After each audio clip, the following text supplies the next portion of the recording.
What's going on, YouTube? I got a Mustang right here. It doesn't run. See if we can get it started really quick. We have a crank, no start. I don't hear a fuel pump priming, so that's what I'm leaning towards. At least after doing that, there should be some type of fuel pressure in here. Think so?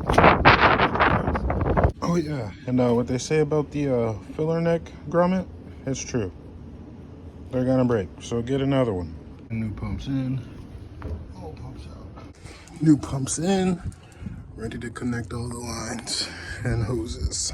That's what a fuel pump's supposed to sound like.